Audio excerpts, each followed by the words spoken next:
بسم اللہ الرحمن الرحیم۔ رسائل و مسائل سیریز کے ساتھ ایک اور سوال اور جواب میں حاضر ہیں۔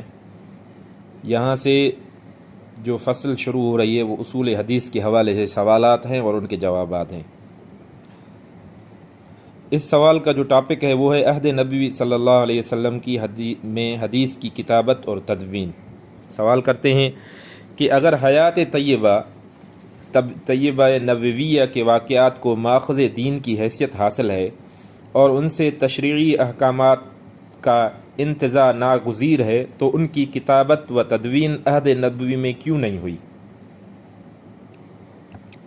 جواب میں مولانا صاحب فرماتے ہیں، احادیث کے منضبط نہ کیے جانے کی وجہ سمجھنے کے لیے اس وقت کے ماحول کو نگاہ میں رکھنا ضروری ہے۔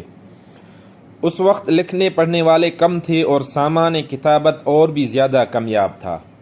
آپ کو معلوم ہے کہ قرآن مجید کو محفوظ کرنے کے لیے بھی کھجور کے پتے، جھلیاں، تختیاں وغیرہ استعمال کی جاتی تھیں۔ اب یہ آخر کس طرح ممکن تھا کہ حضور کریم صلی اللہ علیہ وسلم کے ساتھ ہر وقت ایک کاتب کاغذ قلم لیے لگا رہتا اور تمام حرکات اور سکنات قلم بند کرتا رہتا؟ ویسے بھی یہ بات کچھ غیر فطری ہے کہ ایک آدمی کے ساتھ سفر و حضر میں اور خلوت و جلوت میں کاتبین لگے رہیں اور ہر تقریر، گفتگو، فعل، ترک فعل، سکوت وغیرہ کو لکھتے رہیں۔ اور ظاہر ہے کہ جب کتابت کا اصول لازم کر دیا جاتا تو پھر حضور صلی اللہ علیہ وسلم کے بعض اعمال اور اقوال کو اس سے مستثنی قرار نہیں دیا جا سکتا تھا، اور انہی بتمام کمال احتیاط تحریر میں لانا قطعاً محال اور عملاً ناممکن تھا۔ آپ صلی اللہ علیہ وسلم کا قول اور فعل بلا شک و شبہ حجت ہے اور اسے ہونا ہی چاہیے، لیکن حجت ہونے کے ساتھ آخر یہ کب ضروری ہے کہ ہر چیز ہر وقت فوراً لکھی لی جائے؟ جب یہ ثابت ہے کہ حضور صلی اللہ علیہ وسلم کے قول اور فعل کا حجت ہونا صحابہ اکرام کے ذہن نشین تھا، تو یہ بات عین تقاضۂ عقل اور فطرت ہے کہ انہوں نے ہر بات کو غور سے دیکھا اور سنا ہوگا۔ آپس کے معاملات میں وہ ان اقوال اور افعال سے سند لاتے ہوں گے اور ہر معاملے میں یہ خیال رکھتے ہوں گے کہ کیا کچھ حضور صلی اللہ علیہ وسلم سے ثابت ہے اور کیا کچھ ثابت نہیں ہے۔ یہ سنت نبوی کی حفاظت کا فطری راستہ تھا اور یہی امت نے اختیار کیا۔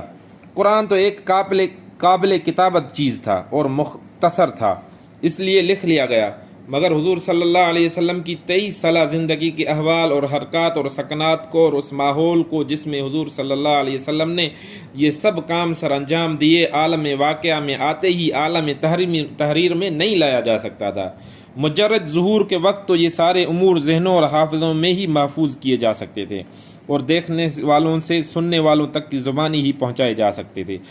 چنانچہ یہ عمل پورے استیعاب، تواتر اور تسلسل کے ساتھ جاری رہا، حتیٰ کہ باقاعدہ اور مفصل تدوین اور کتابت کے لیے جملہ ساز و سامان اور آسانیاں مہیا ہو گئیں اور سنت کا یہ عظیم الشان ذخیرہ سینوں سے سفینوں میں منتقل ہو گیا۔